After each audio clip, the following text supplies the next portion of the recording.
Hey everyone, welcome back to my channel. Icon here. Welcome to another episode of Esports Analysis. Today we hop back on board with Formal as he, RCD's envoy, Scump, and Gunless from the Chicago Huntsmen go to battle against Apathy, Enable, Octane, Slacked, and Karma from the Seattle Surge. Before we get into breaking down the actual gameplay, there is something that I want to talk about that's just outside of the gameplay, just a little bit of news and notes. About a week or so ago, I think it was Christmas Eve, the CDL announced that they're no longer going to do the every weekend, like 6 or 7 teams at a location. They're going to change up the style of the CDL to kind of match how it used to be in the CWL, and that once a month there will be like a larger tournament. The first one kicks off obviously January 24th in Minnesota, but the next event isn't until February. So for me personally, I don't know if I like this or I don't like this, just because I was kind of looking forward to having Call of Duty, competitive Call of Duty every weekend, and I knew that I wouldn't be seeing every team every weekend,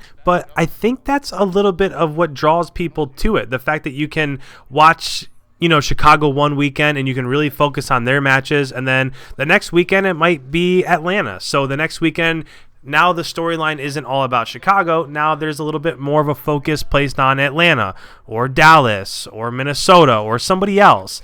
So I don't know. They haven't released a full schedule yet, but from what I'm seeing, it looks like there's going to be a larger tournament in January, a larger tournament in February, one in March, and so on and so forth. And I'm not saying it's a bad thing. I just think it's going to be more of kind of what we've had in the past.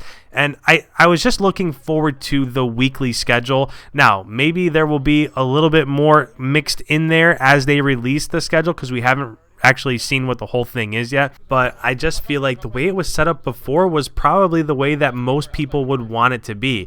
Yes, we weren't having major tournaments every weekend, but there might have been one major tournament every 2 months, but between those major tournaments, we were still seeing people play at smaller LANs around the world at each person's home venue. So with that, I don't know. I don't really cover news and stuff like that. I'm not really into the drama of, roster changes and all that stuff. I just thought that this is something that I wanted to cover just because, I don't know, it's something that I've been thinking a lot about lately in terms of the schedule and what we'll get to see and what we'll get to watch every week and stuff like that. So if you want me to talk about more news and stuff, just let me know down in the comments below. I can definitely do that.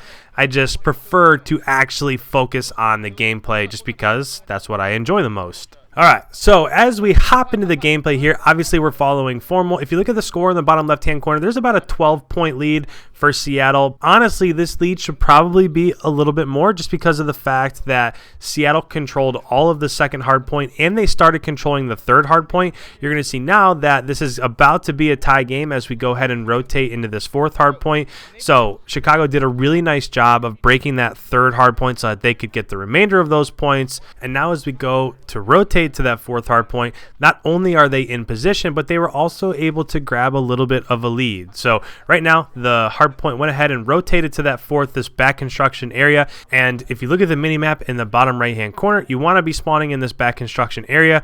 But I actually had a conversation in the comments just a couple of days ago with somebody about, I like how this map tends to ping pong back and forth. So the first hardpoint is right in the middle. The second hardpoint is on this side where Formal's at right now. Third is on the opposite side. Fourth is back on this side that they have control of right now. Fifth is on the opposite side in Arches. So Formal right now, as he comes off spawn, there's 27 seconds left in the fourth hardpoint. He's rotating to Arches to try to set up for the next hardpoint.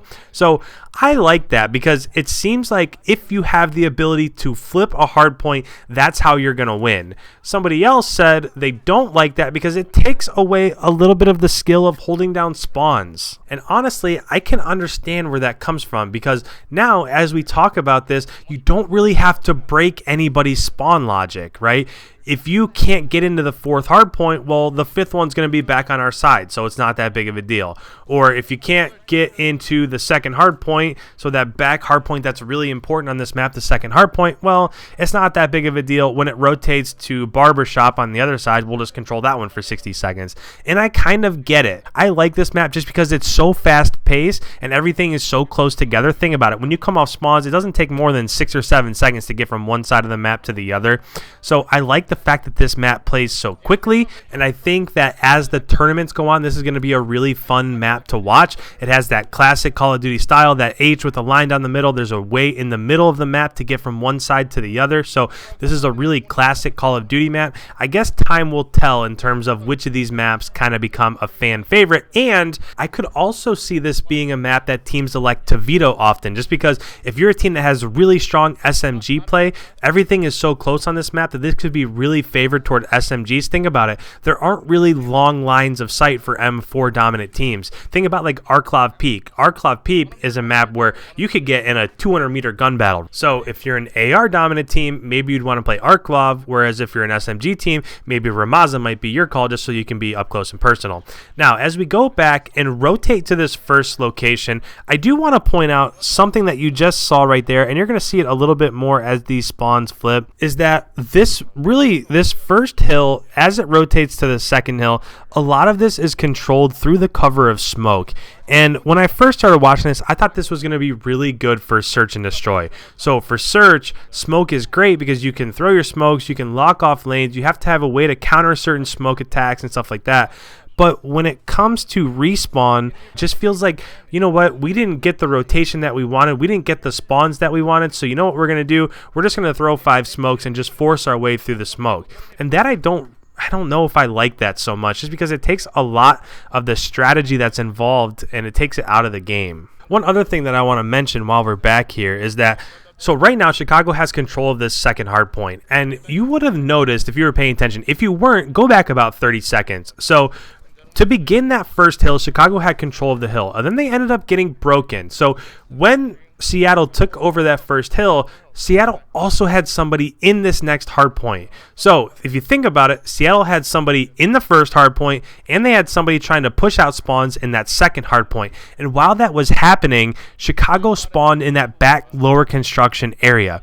So to me, that just seems like that's broken spawn logic. If somebody's in the first hard point and they're pushed up into the second hard point, there's no way that you should spawn in the one area that's between those two places. If you have both of those places locked down, the enemy should spawn on the other 80% of the map. They should spawn out from there, and they didn't. And since they continued to spawn back there, they were able to get the majority of the time in that second hard point. And now if you look at the score in the bottom left-hand corner, you've got what amounts to be like a 50 or 60 point lead. And the only reason why they have that big of a lead is because they were still getting that back spawn on that second hard point. So if you look at this game as a whole, it's going to look like, oh, well, Chicago won this game fairly easily. It was a little bit of a battle, but Chicago ended up winning.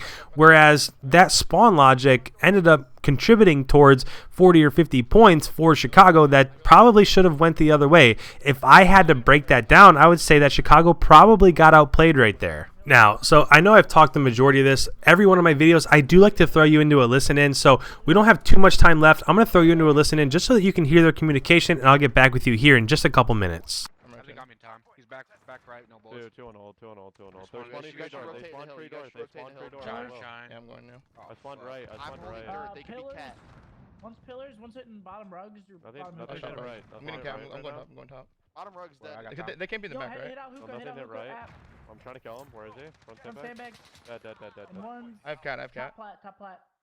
I have cat. Nice. On him in front door, Alex. Nice. I got one. I got another one. I have top rugs still. Hand me in my back, yeah. Playing What bottom, they're all ammo, all fucking ammo. plat. He's ladder. Just got flash off construction. Yo, front door, I think. Get it on flat. Yeah, front door. I'm flash. I can't hear anything.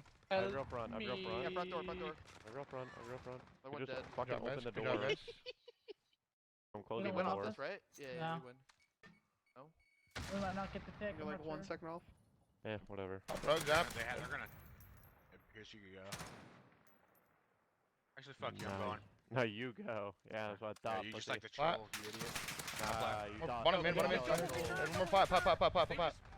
They're dead. They think All right, guys, I'm going to hop back on board with you as the last 7 seconds come in here. Seattle went and pushed that fourth hard point because they thought that Chicago was going to win off that, but they didn't. They needed 1 more second, so they gave up spawn location for this 5th hard point, and that's how they ended up losing. So with that, guys, if you're new around here, please hit that subscribe button. Let me know if you like kind of these longer discussions a little bit more, or if you wanted me to keep it a little bit shorter. Whatever you want to see, I'm totally with it. Just let me know. If you're new around here, make sure you hit that subscribe button, especially for when the CDL comes out. Once those videos start to drop, I can't wait to start breaking down those actual LAN matchups. Don't forget to hit that like button before you head on your way. And with that, I'll catch you in the next episode. We'll see ya.